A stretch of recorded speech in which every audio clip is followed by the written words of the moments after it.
Esse é o Ancapsu e nós vamos falar agora sobre a aprovação da urgência da anistia na Câmara, tá? Eu sei, é só um passinho, um pequeno passo, porque ainda precisa aprovar a anistia na Câmara, ainda precisa ir para o Senado, tem que aprovar a anistia no Senado, tem que ser sancionada pelo Lula, tem que passar pelo STF, ainda tem um monte de etapas nessa luta. Ninguém disse que a luta seria fácil, mas estamos dando esse primeiro passo e é um passo muito importante e desmente um monte de coisa que o pessoal estava falando. Eu hoje, mais cedo, eu fiz um vídeo falando que o pessoal, a imprensa falando que não, que tem um acordo, porque vão botar para votar e aí vai perder, o governo tem votos para não passar a urgência, e aí os bolsonaristas vão ter que aceitar uma outra lei de anistia, uma anistia que é só redução de pena e não sei o que lá e coisa e tal, e não foi isso que aconteceu. Eu avisei para vocês que não ia acontecer, que ia aprovar a anistia mesmo, e foi a anistia mesmo. Foi esse projeto aqui do Crivella que foi usado pelo Hugo Mota, né? Eles estão dizendo aqui que é anistia light, mas é porque, de novo, é o pessoal que está querendo vender essa história de que é uma anistia light, mas na verdade a gente vai ver aqui anistia todo mundo, Bolsonaro inclusive.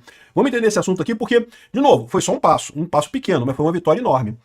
Havia uma pressão enorme para esse processo sequer começar. Agora o processo começou.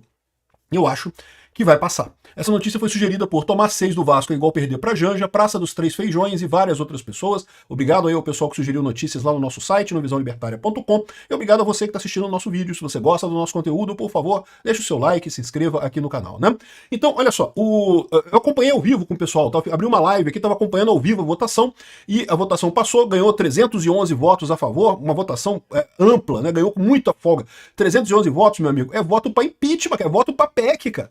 Não, para impeachment não dá não, mas voto para PEC, cara, dá para PEC, poxa, ou seja, um voto muito interessante mesmo, uma votação maiúscula, passou com facilidade, a esquerda reclamou, chorou pra caramba. Eu achei engraçado, porque eu fiz isso, eu falei hoje no vídeo de mais cedo, que era só, não que a esquerda, a jornalista falando que tem um acordo, que o Hugo Mota vai botar para votar, mas aí não vai passar, porque o governo já tem os votos, já combinou com os partidos de ter os votos e coisa e tal. É lógico que a esquerda queria ter votos para barrar a anistia, né? Eu falei para vocês no vídeo, olha só, não, isso tá rolando, vai rolar a anistia, vai votar a urgência da anistia. A gente não sabia ainda qual texto, né? E nem se seria votado no mérito hoje. Então, aparentemente, qual que foi o acordo que foi feito?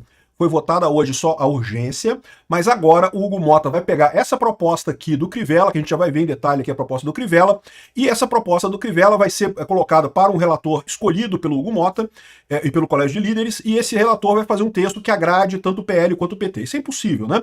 Agora temos que ver qual vai ser esse texto, desse processo da anistia, desse projeto da anistia, qual que vai ser o resultado final disso daí.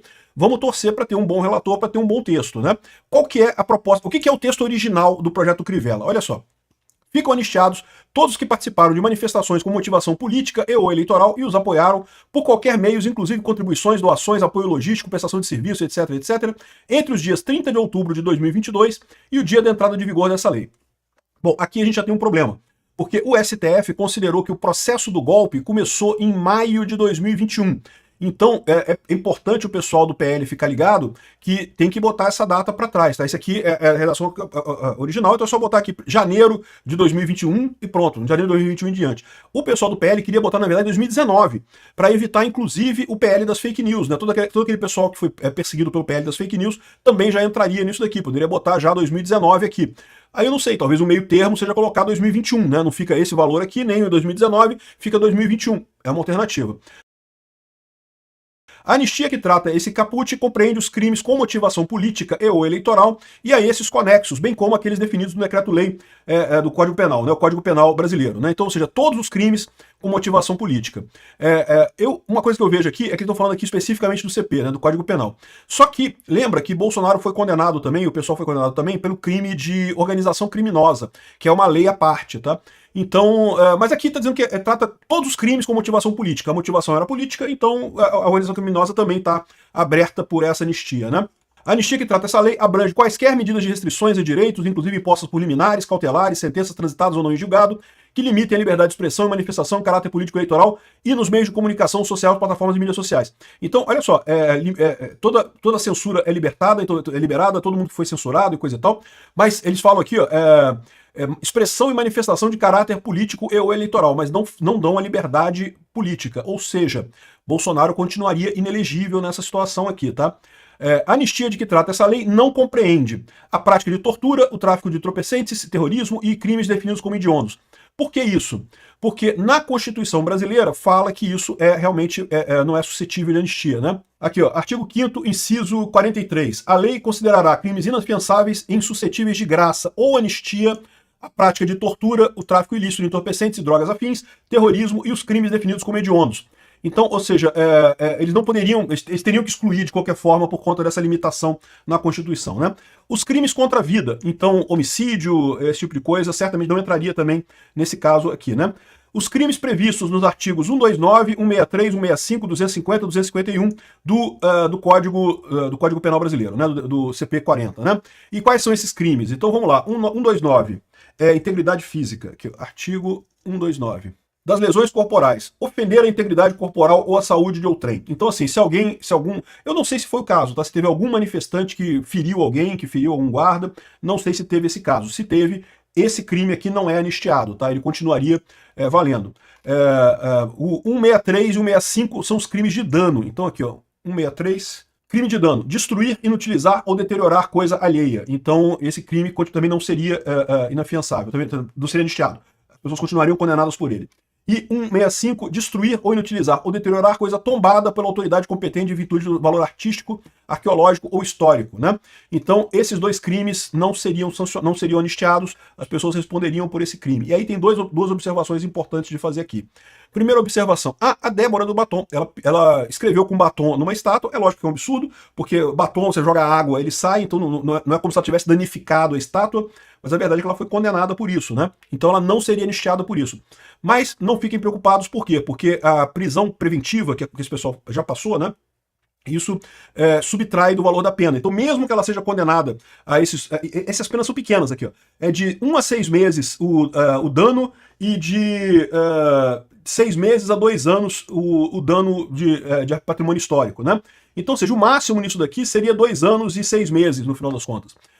2 anos e 6 meses, você pode fazer sursi, você pode fazer um monte de coisa, dificilmente você vai ser preso. A maior parte das pessoas já cumpriu a pena, então já vai sair livre completamente, tá? Então não tem problema. Mesmo o Bolsonaro, porque, lembra, Bolsonaro também foi acusado pelo crime de dano, porque supostamente na cabeça do Alexandre de Moraes, e só lá, ele teria, né, estimulado as pessoas do 8 de janeiro a quebrar as coisas, né? Bolsonaro, ao contrário, no dia 30 de dezembro, ele fez uma live em que ele pediu para as pessoas irem embora e acabarem com as manifestações no quartel, e, no entanto, né, isso foi desconsiderado pelo Alexandre de Moraes, só mais um dos muitos absurdos, mas o fato ele foi condenado pelo crime de dano. Então, nesse processo aqui, o Bolsonaro continuaria condenado pelo crime de dano? Sim, continuaria. Teria que cumprir a pena do crime de dano. Eu não lembro exatamente quantos anos ele foi condenado por isso, mas não é pena grande aqui.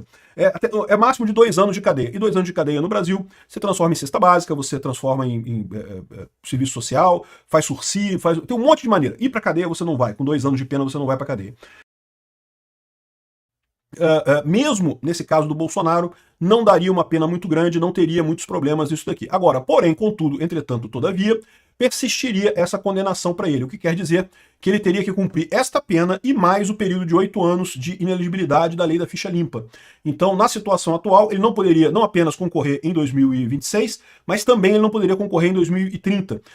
Talvez ele possa concorrer em 2034. Enfim, mas de qualquer forma, aquilo que eu falei pra vocês, né? O Bolsonaro não indo preso já é uma coisa positiva. E no final das contas, o Tarcísio ganhando, ou qualquer outra pessoa ganhando, o Eduardo Bolsonaro ganhando as eleições ano que vem, a gente vai ter um STF mais favorável, vai ter um ambiente mais favorável, a gente resolve isso de outras formas. Dá um indulto pro Bolsonaro, dá um outro jeito de acabar com isso daqui. Gente, o processo é lento, o processo não é rápido, né? Então isso que eles estão falando aqui que é anistia light, porque em tese Bolsonaro ainda responderia pelo crime de dano. Seria a proposta aqui do Hugo Mota, né? E, bom, tem mais alguma coisa aqui. Ele fala aqui também que é o crime 250 e 251, incêndio e explosão. Eu não sei se alguém foi condenado por crime de incêndio ou crime de explosão, mas também não seria abraçado por essa anistia, né? Então, assim, eu achei muito interessante isso aqui, parece bastante razoável. Eu só acho que tem que mudar essa data aqui, tem que botar uma data de 2021, mas isso é o de menos. No resto todo, é uma anistia light, por quê? Porque ainda teria a pena para o dano. Mas, de novo, não vai afetar ninguém no final das contas. E o máximo que vai ter é a inelegibilidade de Bolsonaro para 2026. Eu acho isso o ideal? É lógico que não. Adoraria Bolsonaro candidato em 2026, mas a gente tem que ver o que dá para fazer. Vai ter que ter algum consenso, algum compromisso nessa história toda aqui, né? Então, eu acho que vai ser muito bacana isso daqui. Acho que tem tudo para passar. Vamos ver qual vai ser a versão final desse processo, mas acho que tem tudo para passar. E aí a gente vai fazer essa votação e no final das contas vamos livrar Bolsonaro dessa cadeia e reconstruir a direita aqui. Vai ser muito importante isso. 2026 vai ser um desafio muito grande, mas que a gente tem tudo para ganhar. E essa anistia dá uma força muito grande para o Bolsonaro. Esse é outro ponto. Meramente essa votação que teve hoje, já vai estar o pessoal da STF arrancando o cabelo, ou arrancando a calcinha pela cabeça. O Alexandre de Moraes não tem cabelo para arrancar mais, porque, de novo, é o que eu falo para vocês, esse processo é um processo midiático, um processo de propaganda, não é um processo jurídico. Então ninguém tá nem aí para culpa de ter crime, não ter crime, ter prova, não ter prova, mas o pessoal fica muito chateado com essa informação. Por quê? Porque você tem a informação de que Bolsonaro foi condenado pelo golpe. Mas o Congresso disse que a maior parte dos congressistas brasileiros acho que não teve golpe não, né? Anistiou todo mundo, né? Acabou com tudo. Então, ou seja, no final das contas, essa é a situação. Eu acho que vai ser muito ruim para o STF, para o governo, para o Alexandre de Moraes, mas eles vão ter que engolir. A verdade é essa. O discurso do Barroso, todo choroso hoje, já foi muito provavelmente por conta de que ele já percebeu que vai ter que fazer isso mesmo. Vai ser aquilo que eu falei para vocês. O Congresso aprova a anistia, aí o Lula vai vetar, vai reclamar, não sei o que, mas vai acabar sendo derrubado o veto, vai passar a anistia, aí o STF vai reclamar pra caramba, o Alexandre de Moraes vai votar contra, o Flávio Dino vai votar contra também, mas no final das contas os outros ministros ali vão falar, não quer saber do negócio? Vamos acabar com essa parada, fomos até onde deu, não dá para ir mais e coisa e tal, e deixa para lá, e vida que segue, né? Então, essa é a situação. Uma excelente vitória hoje, tivemos uma boa noite hoje.